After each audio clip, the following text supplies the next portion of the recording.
One, two, three.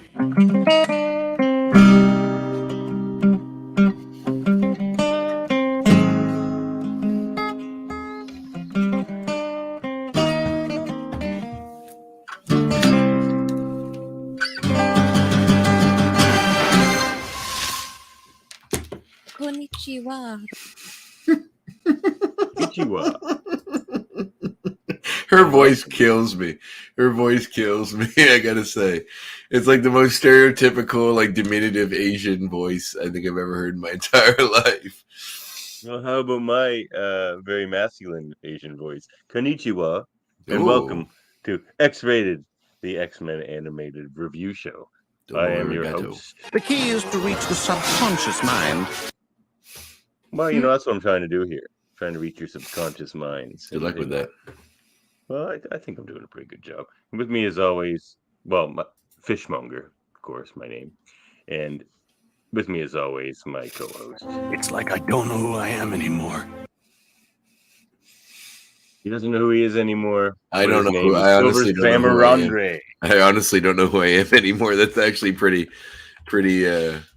apt. It's been a very long day, and it's going to be a longer night. So I'm here. I'm clear. Get used to it. You're in the clear. Yeah. So yeah, there's I have a sneaking suspicion, even though Disney corrected the episode numbers on these, that that Weapon X lies and videotape should have came before this one. You think it was the final straw that sent him to Japan?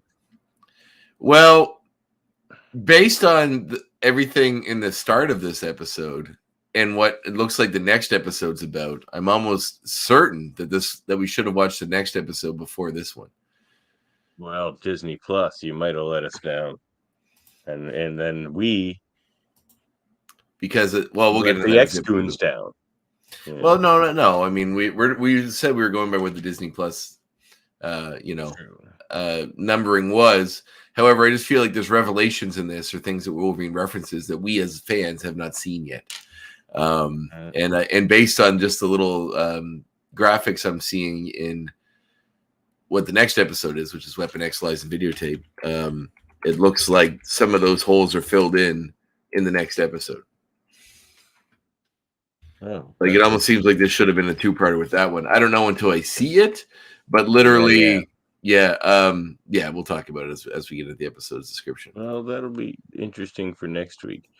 Well, if you haven't figured it out, we're here to review Season 4, Episode 15, Lotus and the Steel. It was so jarring. Sorry, go ahead.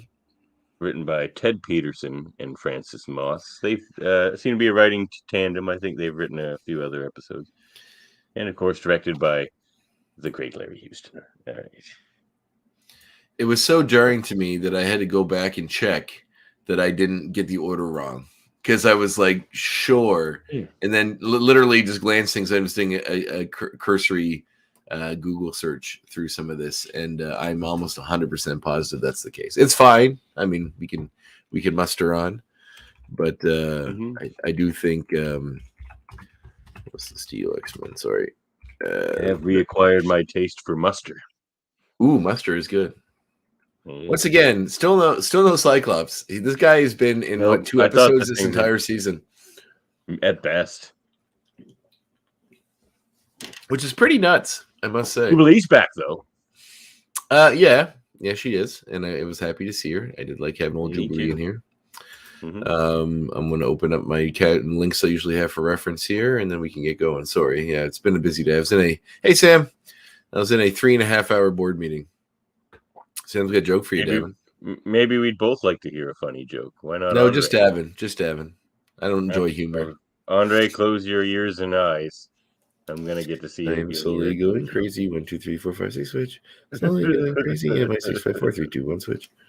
We good? Did Sam? All right. All right. So, want to get into the episode, or what? You want to see what's going on? How are you doing, Davan? How's life? Well, we can. What, you want to have a quick catch up? We can do that. Catch up. I was trying to bring my kitten in here. I don't think she's going to come in. Let's catch up on old times. Or new times, or current times. Times. actually important thing. What are they up to? The best of.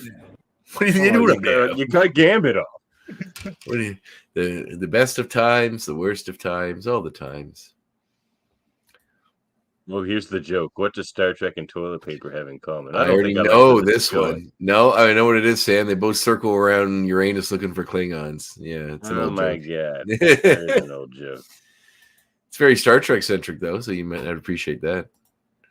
I know. Like, bring that one up on the Star Trek podcast. Come on now, keep it on brand. Does Sam follow you to the Star Trek podcast? Oh, Sam's all over the Star Trek. Oh, well, Sam loves the Federation of Podcasts. He sure does. He's not super fan Sam for nothing. That's right. So, yeah, let's get into it. Well, no, how you doing, man? You got a play coming up? A dinner theater. Theater. Although I didn't even get to the rehearsal night because I had a board meeting for I'm on the board. I'm the vice chair of the local, my credit union, community credit union in my area. So I've been on the board for this will be my 7th year. But we just got a new board. Like a couple new people came on the board this year. So our annual general was last month. So, it's kind of a learning curve and explanations and blah, blah, blah. And the meeting ran, we got some big things, irons in the fire. So the meeting ran very long. And I didn't even make it to my board. I thought I could do the board meeting, which is usually like an hour and a half. Then run to my rehearsal and then come home for this. Unfortunately, the only thing that happened was board meeting and then this. So, yikes. But I think I'm okay. So we're gonna be late for 2 or 3 weeks. Is that it? Yeah, I can't. Late Well, start. yeah, the show nights aren't on a Tuesday. There's just rehearsals.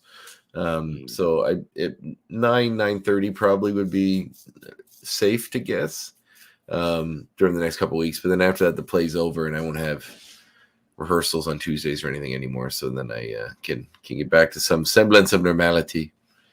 We'll see. No, life's good. Busy, very busy. I had a pub crawl last week. That was fun. I feel like there's something else I was going to tell you about. At least start walking. Yeah, we didn't begin walking. The crawling came near the end.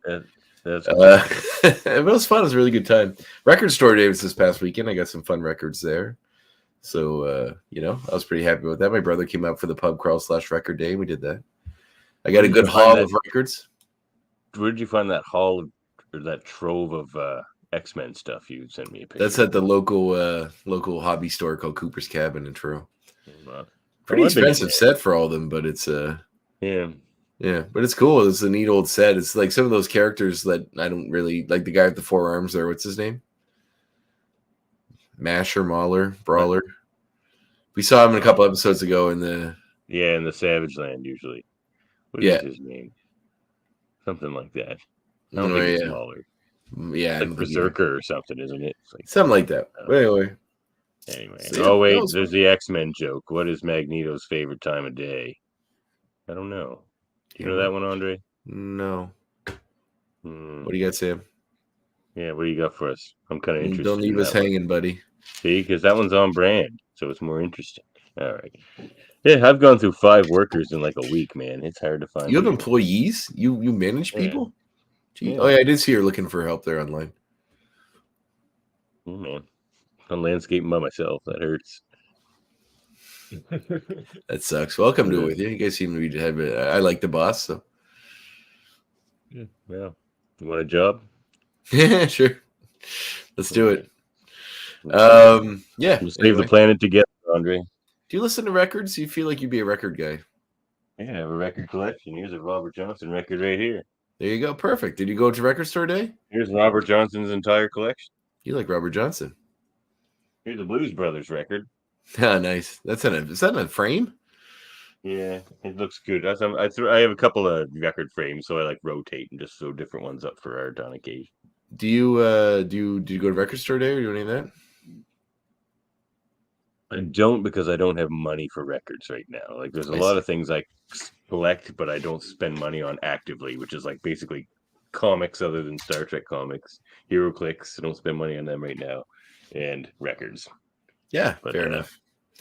I got for record store day. I got Wilco put out a re-release of Hotel Foxtrot, Hotel Tango whatever that one, Hotel Yankee Foxtrot, and it's like it's the album, but all the songs are alternate versions of the songs they did in the album from various live performances or recorded ones.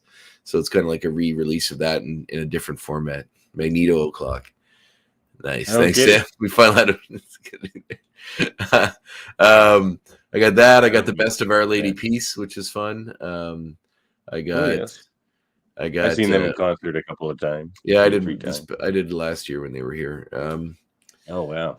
I got that in their younger days. Yeah, it was cool seeing them live. I'm trying to think of them all now. I got Jesus, my brain stopped working. I had it all figured out earlier. Anyway, I got Our Lady Peace song. 4 a.m. Interesting. It's a good song. Wait, so what I say the Our Lady Peace, the Wilco one. Sublime. They had like this as a live Sublime album from a show they did at a bar one someplace. It's kind of a fabled show, which is pretty cool. And there's two others which I'm blanking on. I love Sublime, man. They're still great. Sure. What are the other two? They'll come to me. Yeah, I don't know. Enjoyed our interview with Len Yulee last week. I really liked that interview. I thought it went well. Len was really cool, very open, and and good talker, freeing with his time, and also it's nice when people are. Sometimes when you do the interviews, as I have often done, it seems like people are used to just going to the points, and sometimes you got to prod them a little bit to get them off their preset things, which are fine, but it's like I'd like to get into the meat of who they are as a person more than just the decisions that made them were there. I like talking to writers because the way they talk, they sound like writers. Yeah, they really do. They really do. It's almost like they're pitching all the time, right? Yeah. But no, he was really cool, and I'm glad he could give us his time and come on the show. It was great seeing him, get to know him. It really was. He was writing for a lot of the stuff we watched as kids. That's for sure. Yeah, so many shows. Like I think there's some that we didn't even really talk about, but like Beetlejuice maybe might have been one of them. I think, and there's a few other created things Bonkers.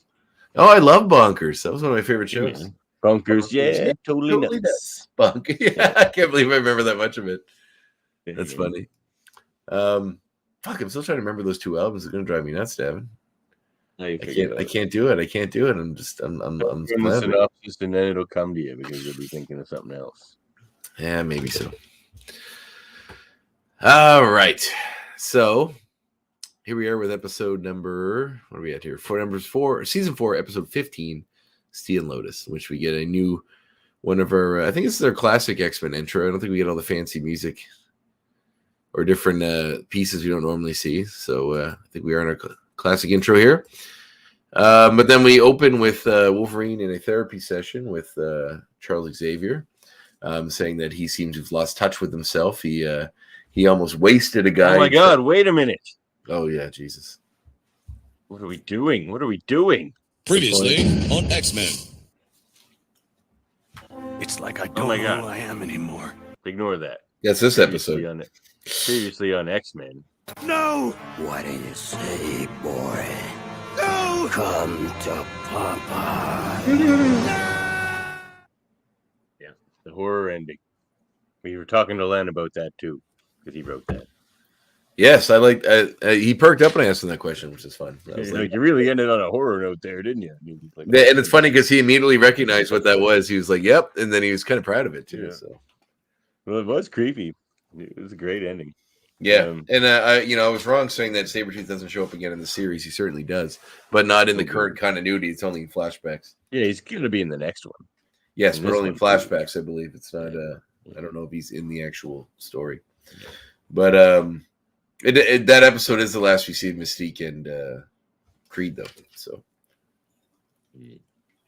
yes, as you heard from the clip I accidentally played, Wolverine doesn't know who he is, and yes, and just like Andre. Xavier surmises that it's something to do with his interaction with Proteus, in which he was sort of melted down and reformed and had his reality shaped around him.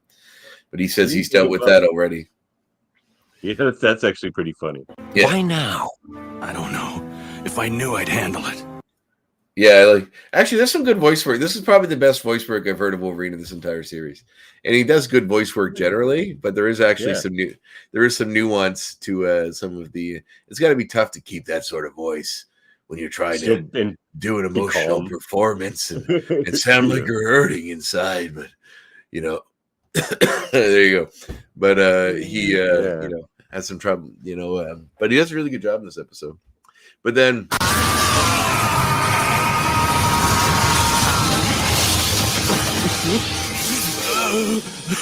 No, I worked through that.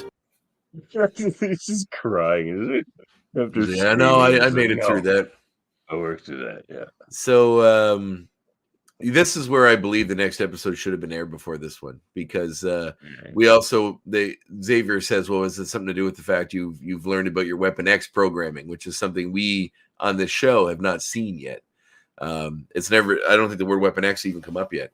So the next episode, which is called Weapon X Lies in Videotape, which, if I believe, fills in these gaps, because we see flashbacks of him running in the Weapon X garb, being brainwashed with the voiceover by, I'm guessing, not Stryker, but whoever their version of Stryker is in this show. The guy that was managing the Weapon X program. Oh, is that his name? Oh wait, no, we do. Wait, no, we have met him before. Cornelius. Yeah, because he was in the Eureka episode.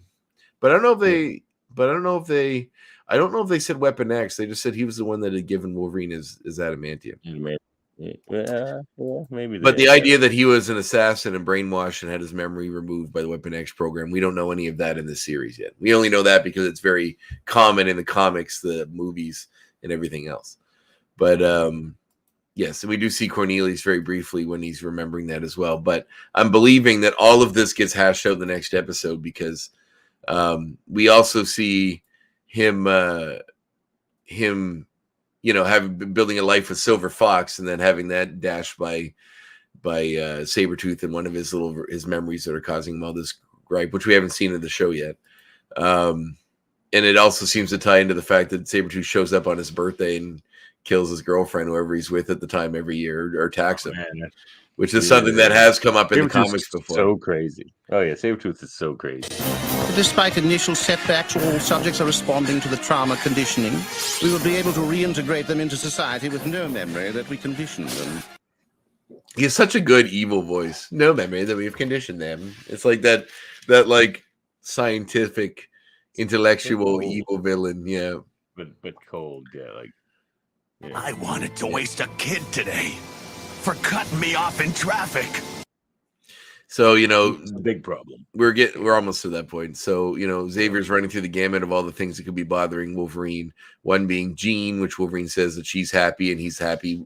He loves her enough to be okay with that, which is a nice little sort of wrap up of his Jean issues. But then he just says, he's losing touch with his animalistic side. When he'd first come to basically Xavier, he was kind of a rabid animal, and through Xavier's help with Jean Grey, they managed to get him back on the path of being a semi-normal person. However, in traffic today, a kid cut him off, and then he ripped him out of his car and was ready to slice him open on the street, because he seems to have lost touch with some of his inner self. Even Jubilee was there. Even pushing Jubilee to the ground when she got in his way, indicating, and that was what tipped him off that something's wrong, and that he may not be in full control of his emotions. He ripped the guy's door right off and threw it down the street, and then pulled out his claws. He's like a little teenager wearing a hat. You just made me think of an X point. Yeah, right there. Oh, good, write that one down. So we get some fun little. And actually, Wolverine has a line which I don't necessarily know. I agree with. He goes, "I didn't care about this guy. Even animals care about each other." It's like some do, a lot don't. Some do. Some eat their own babies. Exactly. So anyway, he says the only place he thinks he might be able to find, the parts of himself he's lost is back in Japan. So he's quitting the X-Men and going to Japan. And, Professor X is, of course, perturbed by this revelation, but allows him to go because it's what he needs to do. Wolverine packs up. He's packing as the cab arrives at the X-Mansion. He has a quick discussion with his own reflection that turns into Nightcrawler. So I guess we did see Nightcrawler again in the series, but just Open your heart, Herr Logan. Would it hurt so much to see the world through different eyes? Wish I could, pal. for different eyes. I like his accent. Yeah. So anyway, that was actually going to be one of my X points, so I'm glad I thought of a new one. Yeah, that we saw Nightcrawler again. Like you always hear, he's in 2 episodes, but he's in 3. Kind of. I mean, this is more of a flashback, but yes, it is a new. But the voice actor and the that is true. That is true. Yeah. So while he's having this discussion with Nightcrawler, he kind of starts thinking about it, but then the reflection turns into Sabretooth. Was that voice clip just taken from the other episode? It could have been. I'm not sure. I think it. But then Sabretooth fills the mirror, and then he smashes it with his claws, just as Jubilee comes in to tell him that the taxi's here. I just cut something, and I'm just like, that just feels so unpleasant. Like, he just slices through glass. I mean, I guess it doesn't care. But I guess it's like holding a knife and cutting glass, but that would feel weird. It would be strange. Yeah. I always like whenever, like later on, he's cutting trees and he only makes one claw come out in order to cut the tree, which I would think is the amount of force you would have to use, even if they are incredibly sharp and dense. Well, they're supposed to like effortlessly cut through metal and a lot of other things. So the fact that they cut through wood doesn't seem that big a deal. But anyway, Wolverine basically tells Jubilee, she tries to stop him from going. He says, he almost got rid of that kid. And that Jubilee wants to help. He says, thanks, but no thanks. He's going to go, he's done with the X-Men for now. He takes a commercial flight to Japan. We see a commercial jet. So, he's not even taking his little jet hummingbird there. Not hummingbird. That's the name of the X-Factor jet. But, he goes back to Japan and visits a monastery that he hung at. We don't really get a lot of reasoning as to what he did here before. They don't really go into any of that. We do know that he had a relationship with Yuriko before, which will come up soon. But he does mention that he was in like the progress of something. And he's like, "Can I pick up where I left off?" kind of thing. Like he was perhaps maybe it was his anger issues or something. Yeah. Or maybe he meant he was in a prog rock band, and that's what he was going back for. Maybe Wolverine formed Pink Floyd, and then they went on without him, and now he's ready to come back. I think he was in Yes. You think he was in Yes? Yeah, he was probably in Yes. What about the Alan Parsons Project? Oh, he was definitely in the Alan Parsons Project. We should call it the Alan Parsons Project. Sorry. I referenced that the other day. I was at a record store and I picked up that album by my brother and I showed it to him. We shall call it the Alan Parsons Project. It's good music in Austin Powers. They're great music. But then when Scott, remember, because then Scott's like, "You're an idiot." He's like, "What do you mean?" He's like, "The Alan Parsons Project is a progressive rock band from the 1970s. This is so good. So anyway, Wolverine wants to pick up his whatever he was doing here before, which basically the monks are using rudimentary tools to rebuild their monastery, and he says, well, the tools you're using are going to take forever for you to finish, and the guy's name, who is what's his name, Roku, which made me think that perhaps he went on to invent the program or tablet we use. Master Oku? Oh, it's just Oku. Oh, it really sounded like Roku. It's Oku, Master Oku. I like Roku better. I want to feel like I could plug him into my television and watch Apple TV. So you can do both. He is very wise. So anyway, he says that they have nowhere to be, basically, and Wolverine notices some monks struggling with a pillar. He runs over to help, and then we get a bit of a montage of him, helping the monks work on the monastery while also meditating and finding his inner peace. I have an alternative name for this episode. It's Eat, Pray, Logan. I feel like that.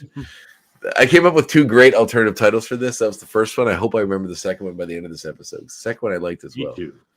But it was Eat, Pray, Logan was the one I started with, which I thought was pretty great. And what was the other one? Yeah, hopefully it comes to me. They're both really good. The second one was even better, which pisses me off that I can't remember it.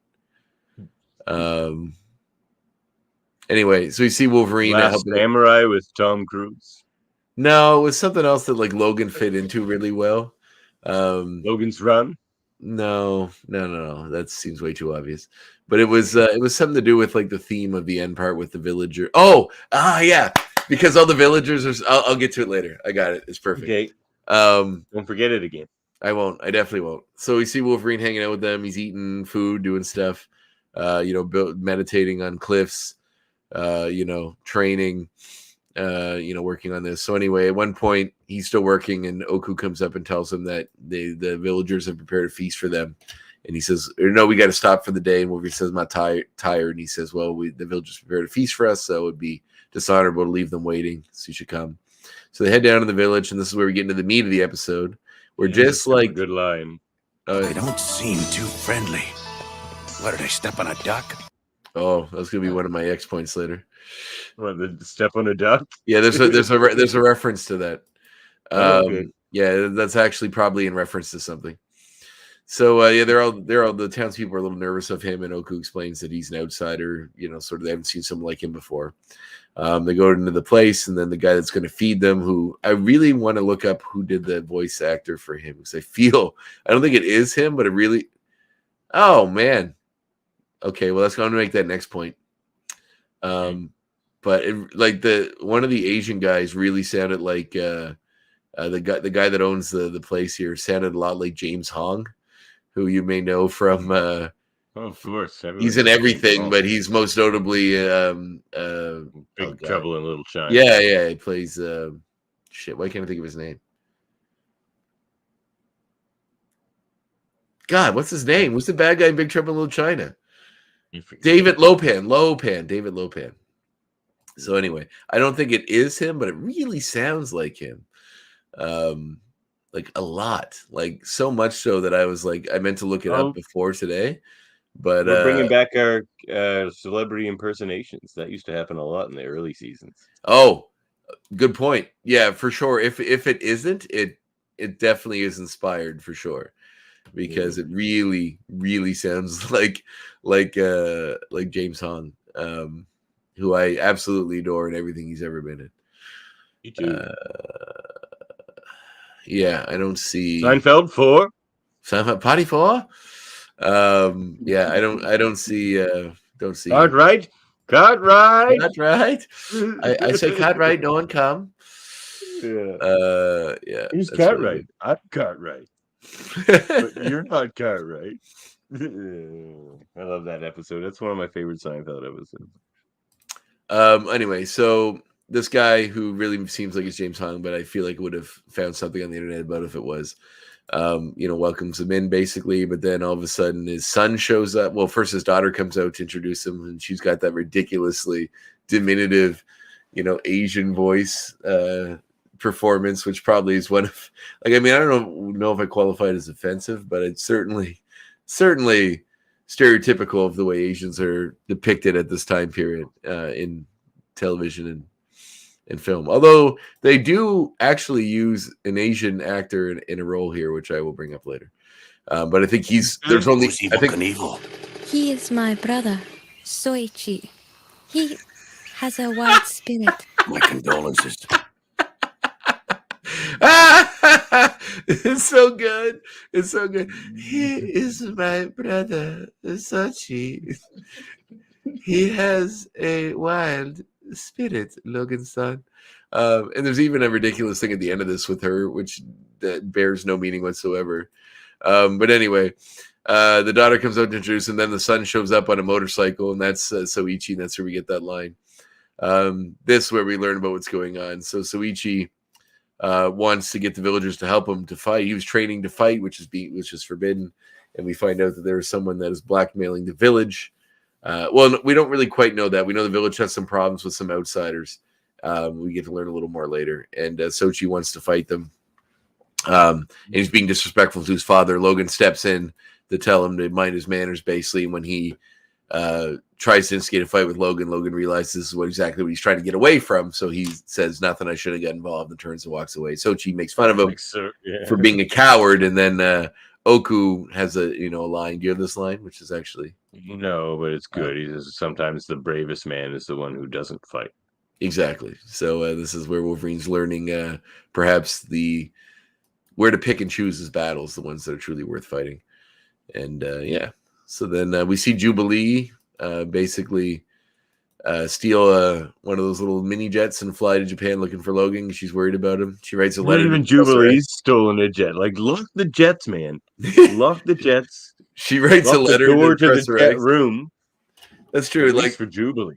yeah, that's true. Like at least give them a key. Like you have all like, can they just wander into B slab and grab a gun and go shoot somebody? Like, I guess. seems like you can just all access to everything. Dude. So Jubilee she has a voiceover in which she wrote a letter to Professor X explaining why she had to run off and see Logan. We see Professor X reading the letter, saying that she hopes he understands or he would understand that she needs to go help him. And then, we don't really get any more payoff of that. We cut to Logan, who's still working at the old monastery, piling bricks. Oku says they need some more timber. Logan says, no problem, I'll go do that. Goes off in the woods. He takes out the one claw and starts slicing away the, I think it just busted I it back. have to try to help him, or I'd never forgive myself. I know you'll understand. Dear Professor, here's why I stole the jet. I just busted a button off my shirt. Popping out of that thing. No, Jeez. it's in the arms. It's where all the muscles are. Beefcake. Do That's you me. not need a saw? And spoil the fun? So Logan goes off into the woods and starts slicing up trees with the one claw. Yeah, he's never popped his claws in front of I'm guessing in front of the monks, so they don't know that he can do this. Zed confirms that Weapon X was supposed to air before this. The rest of the order should be correct. Yeah, 100%. He does not buy that Logan worked through it after Proteus. No, me neither. That message. There's some more clips later we're gonna get to, which are all I believe from the previous episode. So it's which should have aired, but we'll get to that one next. So Wolverine encounters a gentleman who can teleport, dressed in a silver samurai-like outfit. What do you think a guy dressed in a silver samurai-type outfit would call himself, Davan? Well, let's find out. What are you doing here? The name's Logan, and I'm cutting trees. Omaiwa, Darida. I am called Silver Samurai. Silver samurai. Yes, and he basically tells Logan to stay out of the affairs that he has with the village. Logan says he has no intention of getting involved. Silver Samurai basically says okay and leaves. Logan's sort of getting to feel what's going on here. He then we see the village get descended upon by Silver Samurai's men, who are a bunch of guys on motorcycles, look very much like rejects from Akira. They're all these Asians and these fancy bikes running around. Yeah, he looks fantastic, though. Great design on Silver Samurai. Oh, fantastic. Yeah, no, he looks really cool. Although he's not very effectual in this episode, hardly at all, in fact. But he just walks away and changes. He's just so sad. He looks so sad when he walks away, too.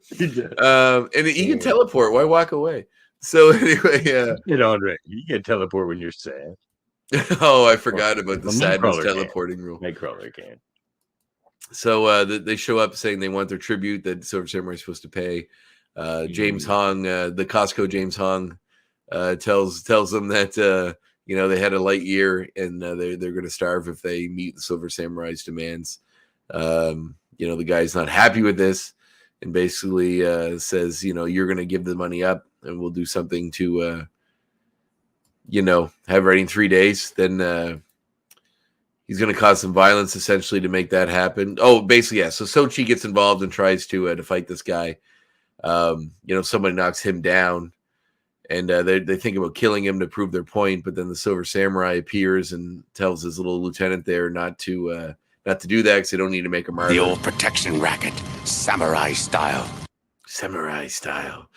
So he tells them they don't need martyrs and he gives them 2 days. He shaves the day off how much time they have and says they want double what their what the tribute was because of this insolence, basically. So it's funny, movies and TV shows that always do this sort of protection racket. And they have one guy that's like the Mandalorian did it, but old samurai movies did it. And then they crossed over in old westerns, which did it. There's always like a weird reason. Like they're always like, we got to crush this one because if one town stands up against us, the other towns will fall. And it's like, I don't know. It always seems like facetious reasoning.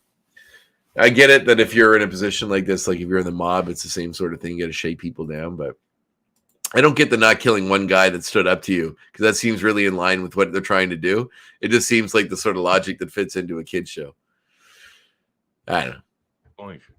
Fair point. So yeah. So then basically to prove their point, instead of killing Sochi, they just burn down the monastery that Logan's been working on so hard.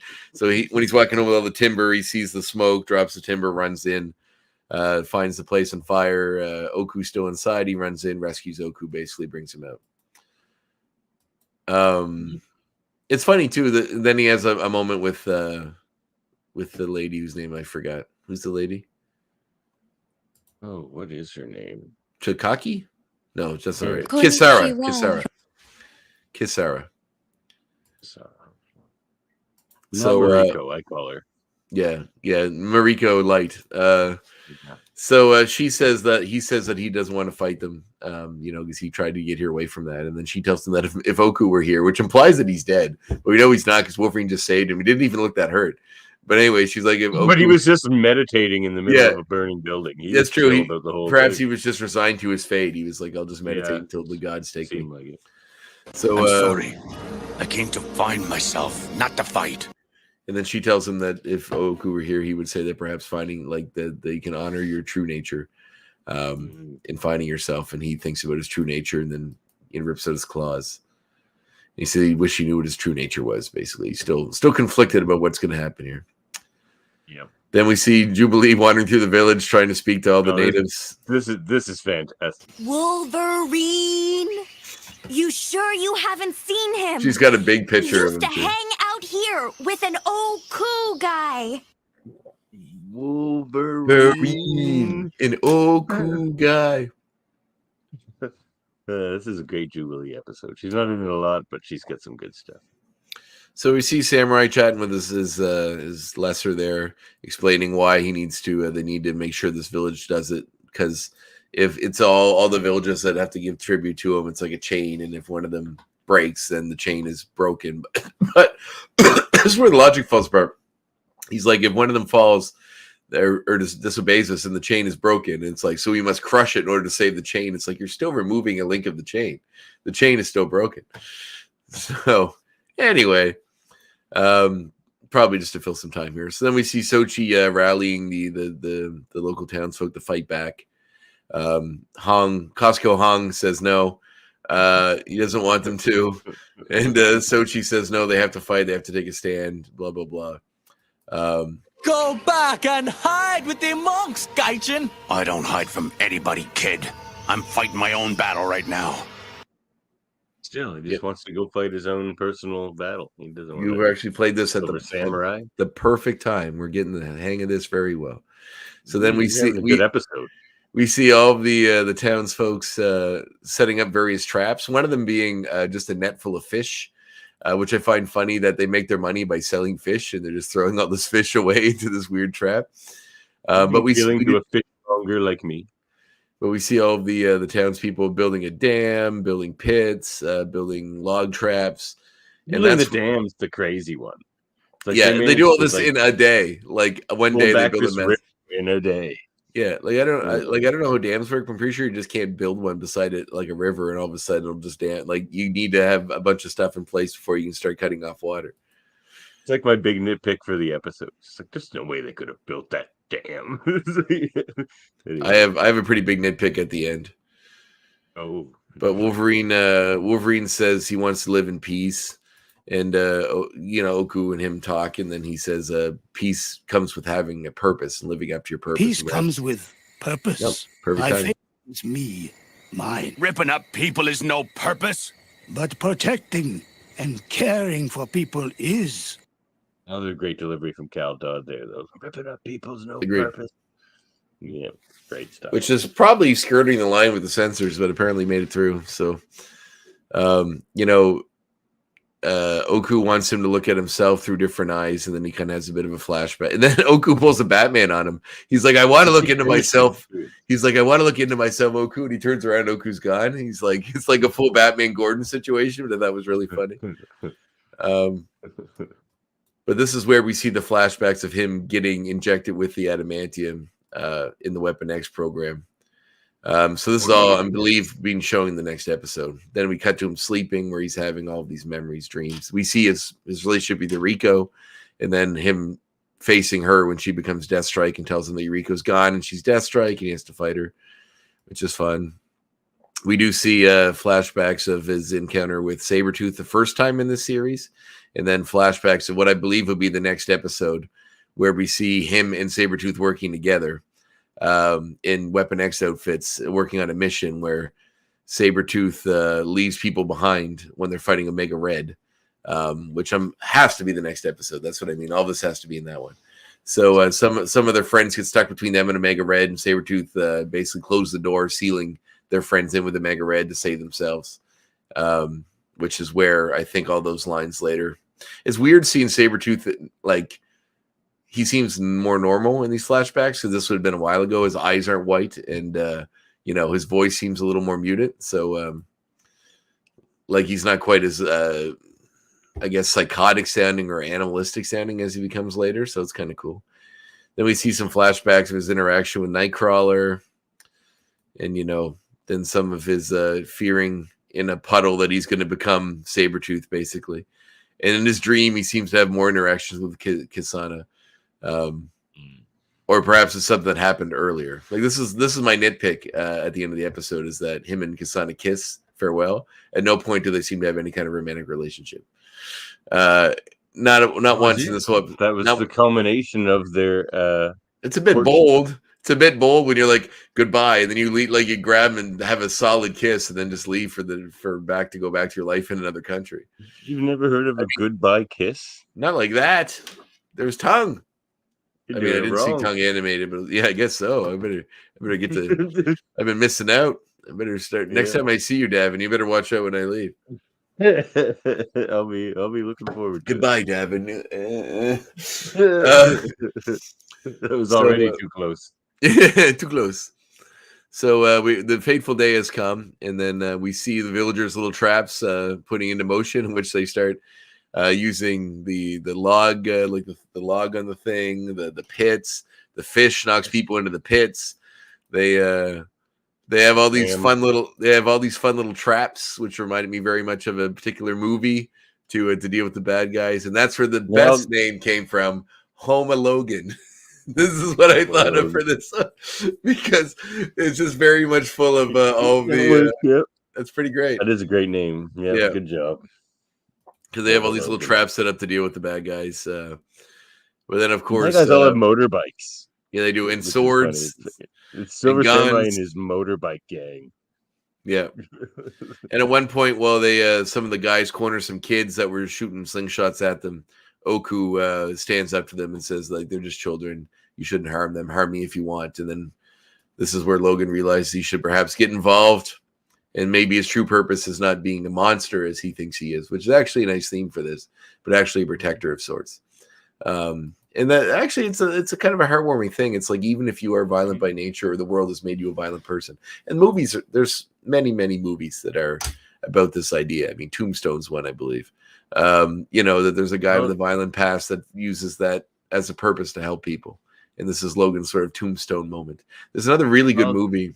Sorry? Well, it's very true to his character, too. That's why he always takes the most vulnerable character on the team under his wing, usually. That's true.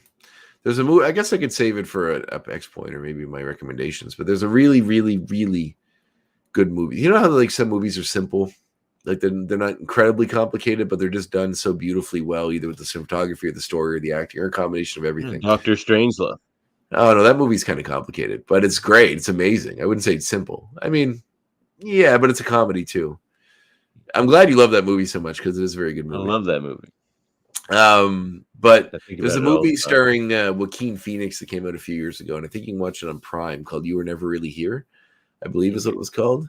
And it's about a guy who does just this. He had a traumatic past and is a violent person, but kind of steers it towards helping people in need. And when a little girl gets kidnapped, he basically kills people with a hammer. But it's sort of like the Marv from Sin City, like the hard ass that gets used for a good thing. And it's super good. It's super sad, but it's so well done. It's a very good movie, and I highly suggest it. But that gave me vibes. I have of to this try one. to help him, or I'd never forget. So Wolverine, good all episode. Wolverine interferes and slashes up the guns before they can shoot Oku, and then beats up these guys. So some impressive moves. One guy jumps, get him from behind. He jumps down, picks him up, and just fucking Throws plants into the other guys. They get up and run away. Like, that was a slick move. Run. So there's a little fun interaction here between Oku and Wolverine. I don't know if you have a line here. You don't have this one? He says, we all fight, like he sees Logan's claws, and he says, and Logan says, what are you doing here? And he says, we all fight in our own way, Logan. He says, it looks like you found yours. And he looks at the claws and grabs him by his hand. Yeah, which is a nice little moment. Yep. Oku's pretty great in this. Although you're going to be quite surprised when you find out who the voice actor is. Don't look it up. Then we see, they're still being home alone, basically, by the townspeople. They cut the dam, which just wipes them all out because, which they should have just done at the beginning. Like that was very effective. But basically, they crawl their way. Really, the most impressive feat of engineering. 100%. They did it in a day. So the ones that get wiped out manage to get to shallower water and are going to use their guns to shoot the townspeople. Jubilee arrives and stops that from happening. But then the townspeople, or the head bike guy, shows up in town. Sochi manages to throw I get Karate Kid 2 vibes too. Yeah, I can see that. I never thought of that, but that's a good recommendation for this. So Sochi throws a stick into the spokes of Buddy's motorcycle, which I don't know would really work because motorcycle wheels move so fast. You really tough. I get a bicycle. Oh, you get a stick in there. You think so? Oh, I don't know. Time perfectly, but it could happen. But they don't have spokes. They like it's like throwing a wheel into a stick into a car wheel. They shouldn't. If it was a Harley Davidson or something, but they're driving Kawasaki like ninjas, like they're like Japanese street bikes. Yeah, true enough. Anyway, so he throws a wheel in the stick in the spokes and pitches Buddy into the pig pit, where the pig just looks at him, sniffs him, and then walks away from him. Sochi says, here's the mighty bully. Basically, the pigs won't even have anything to do with them. He's sort of dejected. But then Samurai shows up in a puff of amazing smoke to basically slice up the townspeople and prove his point here. Wolverine comes to their aid and realizes that this guy's a teleporter. He keeps teleporting behind Wolverine and slashing This guy likes to come at me from behind.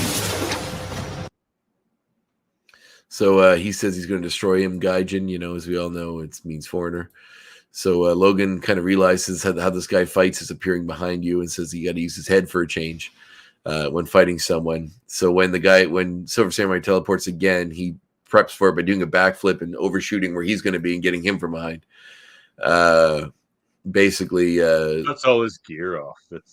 He just really cuts off his sash. Really, it's not even all his gear. He just picks him up. He picks him up by the belt with his claws, gets rid of his sword, and then cuts his sash off and throws him down. Maybe there's like some sparkles coming off, and maybe the sash is how he teleports. I don't know, but Sochi wants him to kill him, and Logan says there's no need. He's been defeated, and this will show the other villagers that he's just a man. And they'll which is facetious reasoning at best. He's just going to come back with more guys and a sword and probably kill more people in the interim. He probably should have just killed them, or at least put him over to the. You call that a nitpick as well. That was. But when he says this, Sandberg just gets up and puts his head down and just walks away, like in shame, which I thought was really funny, considering sadness teleportation block. Also, what are samurai supposed to do when they've been shamed? Kill themselves. So there's that too. But anyway, we see the people working on the monks and the villagers working on the monastery, rebuilding it. Oku says, you can see the monastery is going to get built without you here, Logan. We appreciate your help. Blah blah blah. He's got his new sense of purpose. He's going to go back and join the X-Men. Then him and Kasana kiss, and for some reason, when he says goodbye, which makes no sense to me whatsoever. Everybody just seems happy with it. Like Sochi's like, yes, kiss my sister. It's fine. Because they cut it before he turns around and says, "I'll miss you, Mariko." Yeah, and then we see Wolverine, and as Wolverine and Jubilee walk off into the distance, Jubilee's regaling him with the tale of how she couldn't talk to anybody. Who are the biker boys and the big doofus with the shiny metal outfit? And who's the babe? Sounds like you two got pretty friendly. Oh, do you know what a tough time I had trying to find you? Nobody speaks English. You'd think they'd notice a guy with big claws. And wait, who's this Oku guy again? And then we get like the greatest wipe ever, the circle wipe into the small point. Jubilee's Asian, like of Asian descent at least. Yeah. You think she would have a little more respect for the country? She's like, nobody speaks English here. Yeah, fair enough. Yeah, she doesn't care. She's just a valley kid, you know. that's true. She is very much depicted as a valley girl type. That was great though. It's like you guys seem to be getting pretty friendly, and you would believe no one speaks English here in Japan. Can you believe it? Who would know? Amazing. Who would know? Yeah. All right. Well, I guess that brings us to our beloved ratings. Each of us will have to look into his own heart and decide.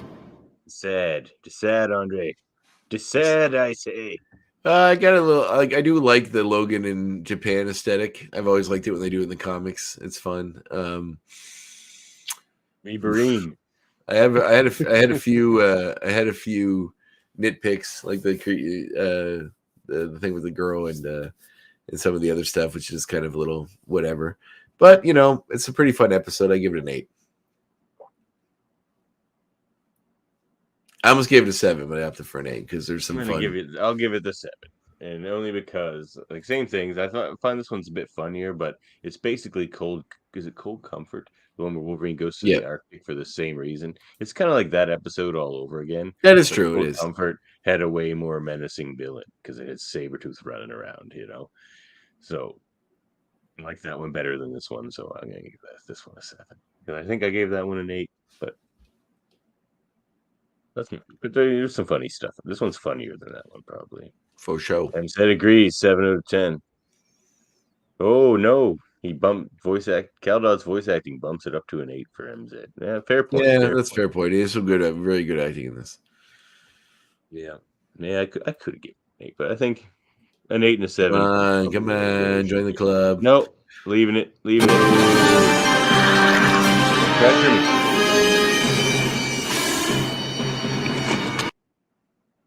Get our uncanny X points on. All right, what do I got here? So, first one. Silver Samurai debuted not in an X-Men comic, not in a Wolverine comic. Any guesses, Andre? I think I used to know this. Iron Fist? Daredevil. Oh. Daredevil 111. Iron Fist where Sabretooth first appeared, right? Yeah, Iron Fist number 7, I believe. Yeah, that's or 14. Right. 7 or 14? I think 7. Yeah, that's my first X point. Daredevil 111, check it out. Old school Daredevil fighting Silver Samurai. All right, I'll go with my first one being the duck line. So when the villagers are wary of him, Logan asks, did I step on a duck? This is likely a reference to the line Rodney Dangerfield says after farting in Caddyshack, which, to be fair, would not be the strangest reason to keep away from someone. So I think it's funny. Yeah, that's a direct lift from Caddyshack. Yeah, good old Rodney Dangerfield. Get no respect at all. Yeah, never God either. Never God. His appearance in The Simpsons is a great episode. So whenever you guys get to that one, that's fun. There is no more KBBL. There's the next point. KBBL is on the shelf, at least for the foreseeable future. Oh no. Have you thought about asking? I'm kidding. Don't ask me because I can't do it. But no, we'll see. But for now, I'll focus more on the X goons and the Trek goons and the hold Trek up goons are called troons, like yourself, Andre. The Trek goons are called troons, I believe. The hold uppers and the hold downers. The hold down, yeah. I watched a new episode. I liked it. I listened to it. I don't know. I usually listen to the audio ones just because I don't have time to sit and watch a 3-hour my face and Murphy's episode face. of you guys arguing with each other. I can hear it when I'm doing other stuff. That's fine. All right, my next one. Silver Samurai was a member of Marvel's version, the original version of Big Hero 6, with other Japanese heroes and villains like Sunfire. Oh, okay, interesting. And then Disney made a movie, or Disney Pixar. I love that movie. I thought it was really good. I liked it as well, with Baymax. And now Baymax was the one crossover character from Marvel's Big Hero 6 and Disney's Big Hero 6, but they completely remade the character. They just used the name. So Baymax was a character on Marvel's team. Big Hero 6. Check out that movie. It's good. It's a good movie. Haven't read the comics. Also, I was trying to find something else here. Okay, so my next point is Logan took a commercial jet to Japan. How did he get through the metal detector?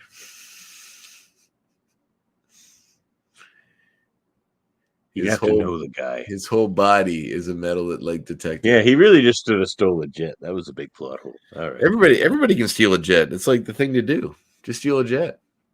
You know, Jubilee did it that very episode. That's true. All right. Well, all right. My next one. This episode is basically the Wolverine movie. Like the Wolverine movie could have been based on this, or maybe it was. Wolverine goes to Japan, fights the Silver Samurai, though the Silver Samurai in that movie is just terribly bad.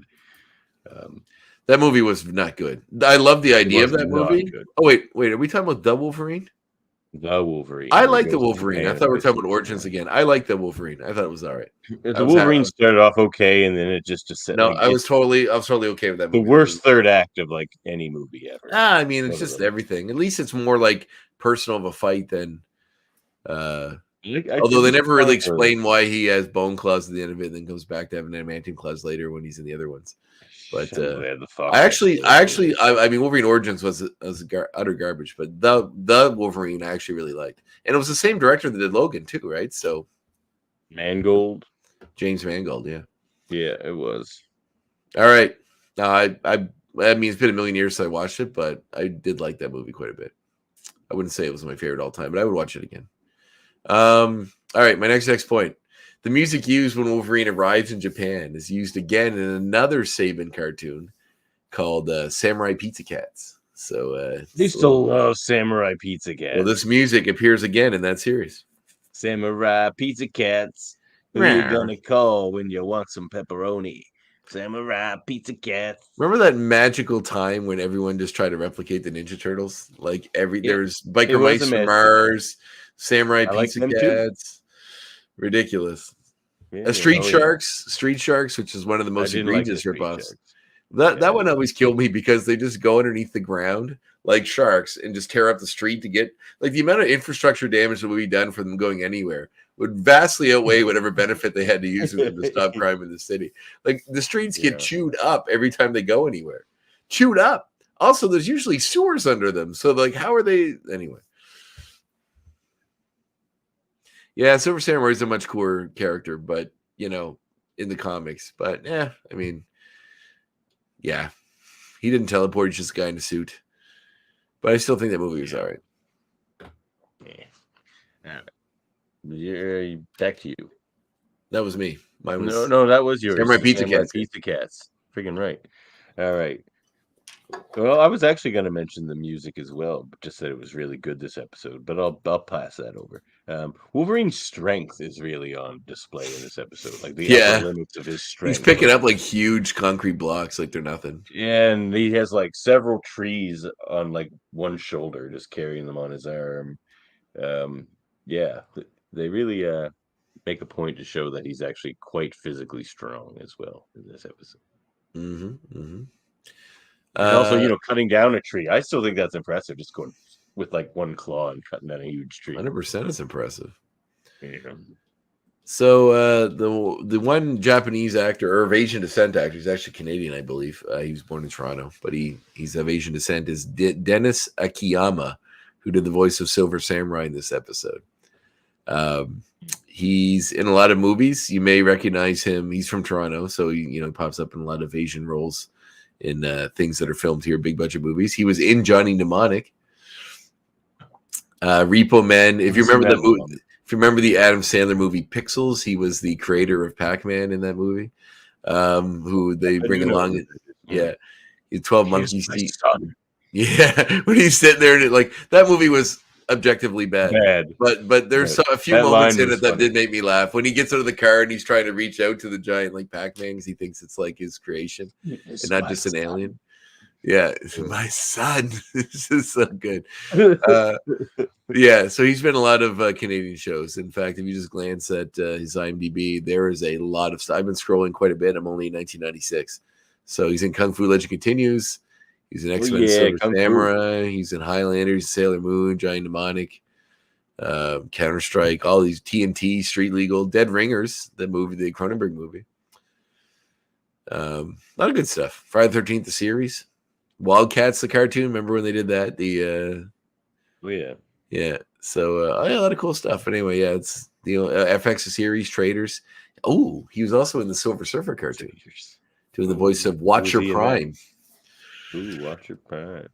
The Prime Watcher. But yeah, anyway, it's cool. He did lots of stuff. So Relic Hunter, there we go. Yay! Sounds like a bingo card of these guest actors for all the Canadian shows they've been on. Relic Hunter's got to be like the center square. So everybody did. It was the knockoff of Tomb Raider. It was Canadian Tomb Raider with Tia Carrere. Tia Carrere. Yeah. But hey, man, I'm here for Tia Carrere. Yeah, man. She's still Fox. Wayne's World. All right, my last one is just like, because I don't know, it just got me thinking this episode. Why doesn't Wolverine's healing factor work on mental trauma as well as physical trauma? Well, isn't that how they used to explain it in the movies? That that's why he doesn't remember, because it was too painful, so his memory wiped it out. Well, actually, no, he got shot in the brain and then it healed over. That's what happened. But I feel like in the comics or somewhere they explain that like they use that explanation one time to say that perhaps it's his. Well, that's when he went animalistic that one time after Magneto ripped the metal out of him. He went crazy because his like healing factor went into overload and it like messed with his brain. Like, that's different. So my final point is the voice of Oku, who is objectively not Asian and a very recognizable Canadian actor. Oku was voiced by Wayne Robson, who died a little while ago. You may recognize him. Canadians may recognize him the most from the Red Green Show. He played Mike Hammer, the guy that was always stealing. He was the criminal that was always stealing stuff. Oh, okay. The little guy in the black T-shirt. Mm-hmm. He was also in Cube, the really good Canadian movie about the people that wake up in the cube. He's in the Incredible Hulk movie. He's in a bunch. He's a very recognizable Canadian actor. You like Google him very quickly, you will recognize him immediately from a bunch of stuff. But what's his name again? Robson. Wayne Robson. Yeah. He's in Due South. Classic. Well, that guy. Oh man, he's in everything. He does the voice. I know he does the voice of Oku in this episode, which is kind of strange because it's actually really good. Isn't he in the movie? Is he in the movie The Ref? Probably. What year did that come out? That was the 90s, right? Yeah. He did voice on Babar. That's pretty cool. The Ref. That was in the early 90s. Yeah, kind of. It's one of those Christmas movies I never got around to watching. He was in Dolores Claiborne. I used to like The Ref, which is a great movie, greatest Stephen King adaptation. Dolores Claiborne, he's in that. I don't think he is in that. All right, fine. He's on Due South. Anyway, yeah, he's in lots of stuff. You're right about that. Cold Squad. He's in the Lex actually, which is good. Great. Everybody is. Classic. Yeah. So anyway, that actor, ton of stuff. Mm-hmm. Hey, check this out. Well, why don't you check some stuff out with us here? We got some stuff here to check out. We got stuff. So much stuff. Yeah. Stuff you're gonna want to check out. Their comic reminiscences and recommendations. How about a good old firefight between Silver Samurai and Wolverine? Wolverine number 2. Chris Claremont at the end of his prime, but still in his prime, and John Buscema art. Klaus Janson inking. What do you want? I mean, what else do you want? I got it. It's all there. Check it out. Yeah, it's all there. Check it out. Wolverine number 2, 1988. 19-2. 19. We had to call it Dickety because the Kaiser stole our word for 20. I chased him but gave up after Dickety 6 miles. It's one of my favorite Simpsons lines. I say it all the time. I always say when I talk about the past 19 Dickety 2, and very rare do people pick it up. Oh, well. All right, mine is because I literally just ran into my room and grabbed whatever I could because I've been in a big rush to get here in time. But one of my favorite comic book writers is Garth Ennis. And Garth Ennis has a really great way of doing violence and making it interesting, have a point, visceral, and also very heartfelt as well. I mean, Welcome Back, Frank a lot. Well, funny you should mention that because I'm going to suggest the omnibus version of his entire. So he did a very famous Punisher Max run, which is Punisher in his own world without superheroes, which is fantastic. However, this was his first run on the Punisher within the Marvel Universe. We got a Punisher that actually interacted with superheroes. Most notably, there are quite several key scenes in this that were used later in various fictions. Noticeably in Daredevil season 2, where he encounters Frank, that whole thing where Daredevil puts a gun in his hand, ties him up on the roof. And the Punisher movie with what's his name, Thomas Jane. Like they put the Russian in that. That is true. Also, elements of the one with the other one, Warzone, which wasn't great either.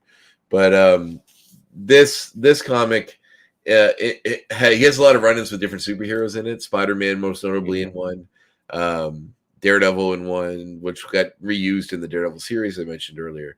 But he does have a fun one with Wolverine, in which him and Wolverine team up against a group of people who have their legs cut off and the bottom of their feet sewed to their knees. So they're all like little people that have this underground society. And like Garth Ennis hates superheroes, and you can really tell the way he writes it, because Punisher obviously is always the coolest guy in the room, no matter what superhero he's up against. And generally, these stories are used to point out how ridiculous and stupid these heroes are. I mean, Spider-Man, they have a funny interaction. Daredevil, he mostly points at how the argument that a superhero won't kill and that, you know, it's more beneficial to society, they don't. He sort of tears that down. But with Wolverine, Wolverine has a lot of really dumb dialogue in it. Like really dumb. I think at one point he says, "What I do isn't very slice," and then slices somebody. A lot of that sort of stuff. But you can really tell this is Ennis having fun with the genre and really pointing fun at. Some people won't appreciate that because they have reverence for these characters. I do as well, but it's still great within the context of this story. Hey, Lebowski. Easy buddy. He's my buddy. And but it's fun. And at one point, Wolverine Frank shoots Logan in the face, and half the comic is Logan running around with a skull face because they get blown off the shotgun. And then in order to incapacitate him long enough for him to get away, he drives a steamroller over Logan after his legs are blown off before they heal. And all you see is Logan's like hand sticking out from the steamroller that he just parks on top of him and then leaves. So it's pretty goofy. It's pretty dumb. But for a fun Punisher story that involves Wolverine, check it out. So like later that same year, the writer of the Wolverine ongoing. Did a whole thing making fun of you. Did a revenge episode. Got the revenge episode, Whereas Revenge is just looking in Punisher's bag and finding that Punisher looks at like a lot of workout mags. Yeah, which doesn't age well. They're like Wolverine's their basic way of saying, well, you made our character look shitty, we're gonna make yours look shitty, saying, well, he might be gay. And it's like, he might be gay. Yeah. Yeah, it didn't age well. Frank Thierry, I think it might have been. Yeah, that's my comic recommendation. All right, very good, very good. Well, what is your remote recommendation for us? Hey.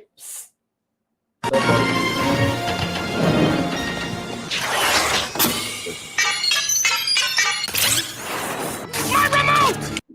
Andre's chasing his baby kitty around there.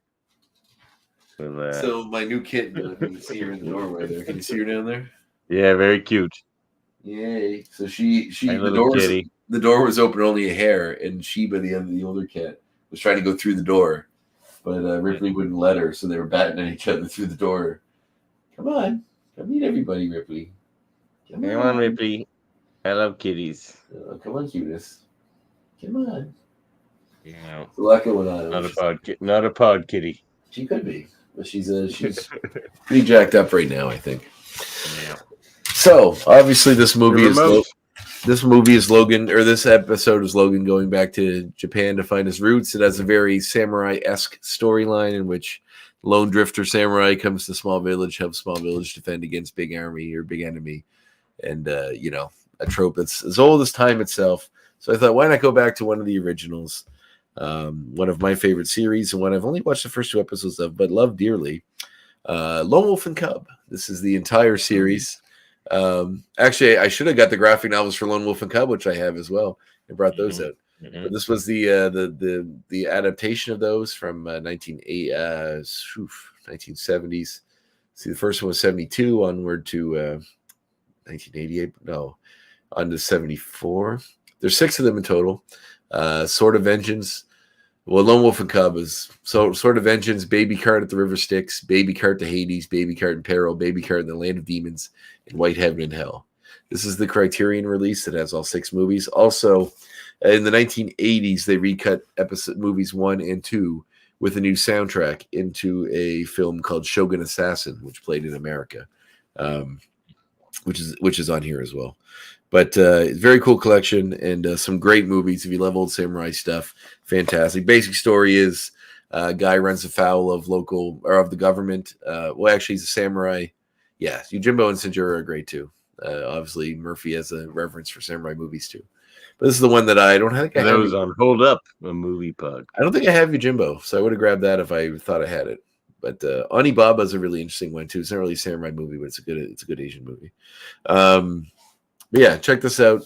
Very cool. Basically, his family gets murdered. It's only him and his son left, and they go on a mission to become basically guns for hire whenever required, and help villages and people all the same time battling the corrupt government that killed his family. So yeah, great series. Check them out. What were you doing? Playing with matches? What were you doing?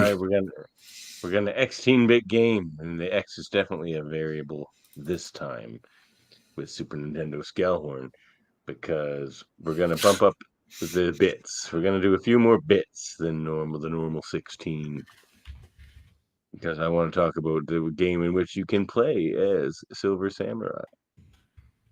That is Marvel vs. Capcom 2, one of the great fighting games. Look at that, even fighting Omega Red there, which kind of cats are perfect segue into next episode. We think is possibly Omega Red. Andre's fighting his cats, but anyway, go play Marvel vs. Capcom, any number. They're all great. But 2, give 2 a go. Play the Silver Samurai, slice and dice. Do a Logan versus Silver Samurai. It'll be fun. Will it? Marvel vs. Capcom 2. Yeah, man. Will it be Marvel fun? vs. Capcom 2 is always fun. Yeah, it would. Hey, look, Murphy agrees. 10 out of 10 fighting game. Yeah, it's a pretty good game.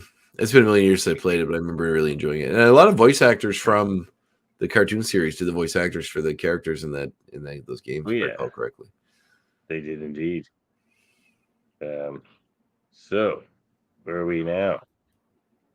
I don't know. You're the guy who runs the show. It's true. Normally this is where we would play a game or something, but it's kind of late, so let's skip it. Okay. All right. Done. So, all right. We're skipping the game tonight, ex-goons. It's the late start. It's 11 o'clock. The baby hasn't let me sleep in 2 nights. What's going on with this baby then? She won't let you sleep. She's just been up and like squirming, and then like she wants the cuddles, and she won't go back to bed without the cuddles, and then she's too squirmy and snory for cuddles, and then so she's keeping me up. It's like, man, she's very cute. But anyway. All I need now is for you to contact your students, Professor.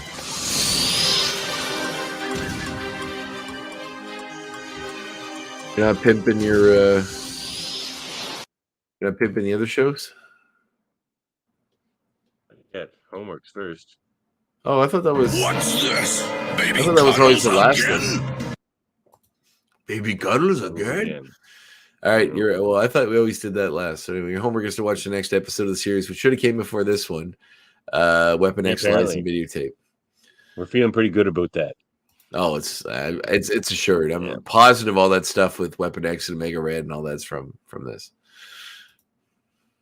So yeah, do that. Also support the show at patreon.com/X-Men Review Show if you want. No pressure. Get some sweet merch if you do though. Ex-patrons, let us know if that merch that you've been getting is any good. I'd love to know.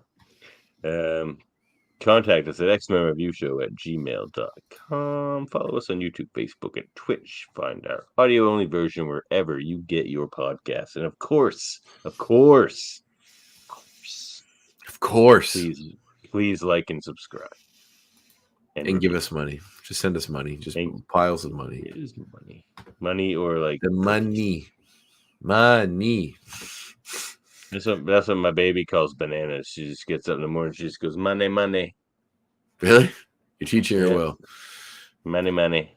Proud member of the United Federation of these here podcasts. One less, as KBBL is now on ice. But it has been replaced by Aiming on Track. So check that out. Murphy was just on that one. They were talking about Proto Man. I have no idea what that is. Proto Man. Man. They were talking about. Yeah. I don't know. Some obscure thing Murphy listens to. It's an album. Yeah, well, Proto Man is Mega Man's brother. I'm guessing they're named after that. Yeah, I think they do Mega Man stuff, maybe. Oh, that makes sense. Cool. I should listen to them. It sounds up my alley. Yeah. You should go on that show. You said you were gonna. Yeah. Well, yeah, I could do that. Eventually. How long are the episodes? 9 hours, like yours? Like 1 at best. Oh, perfect. Yeah. Yeah, I get to pick the album. A normal length for a podcast, not the crazy shit I'm always doing. All right. Like on Hold Up, where we talk for 3 hours oftentimes. What is going on with you guys? Sorry. Where we recently talked about hackers and the net and Guns Akimbo, and I blew Murphy's mind, so go check that out. Mega Man Rock Opera is what they are, Murphy says. Oh, wow. I think I knew about these guys. I think I just forgot about them. It's been a long time. Cool. Mega Man games had good music, so you know what? I would listen. I might check out Proto Man at some point. All right, Murphy. That'll make you happy. All right. Super Mater Brothers, check them out as well. They review reality shows and whatnots. I think they got Survivor going right now. And we always also do the Mary Mater for Marvel Society over there, of course, which we'll be reviewing Secret Invasion soon, and that looks like it's going to be fun. Galaxy 3, which looks like I'm very excited for that romp as well. Yeah, Trivia Debates. I don't know what the next one's off. I'm going to be about. We'll have that come down the pipe soon, likely. And of course, what's going on over at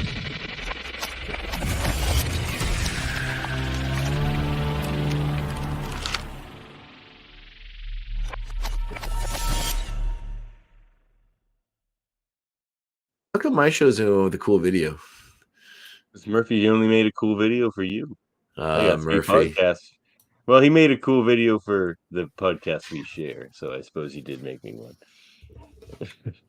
Oh, the video one. Yeah, the video one is cool too. The video one. Yeah. So, yeah, I was supposed to have Adam Gorham on last episode, but something came up in his personal life he had to deal with, so I wasn't able to record the interview in time. So we took a gap week, but kind of worked out because I had an interview that I'd done with you over at the X-Rated one with Len Yulee, so that was cool. But yeah, I'll be talking to Adam tomorrow, so the next episode should be on track. That'll be episode 98. So Aiming on track. So that'll be episode 98, which means we're rolling along and close to 100. Yeah, man. Oh, 100. What's going to be the 100? I don't know. I know it is special. Big. Stan Lee's ghost. Stan Lee's ghost was going to be in the episode. Tell him I'm sorry. Yeah, you killed him. He wants revenge. Oh my god! All right, true believer. I'm on a hot the Hellbound podcast, and if you like Star Trek, all the many things we do about Star Trek, they're actually probably doing Deep Space Nine at 9 over there right now. That would be my guess if they're doing it this week. And we did over in the science division. We did a all ladies edition of Debate 9, which was very good, very well done, very well argued. And yeah, radio theater, lots of other stuff. Check out all that sweet Star Trek content. All right, I think that wraps it up. Anything else? Any parting words for the ex-goons, Andre? Life is pain. No, I'm just kidding.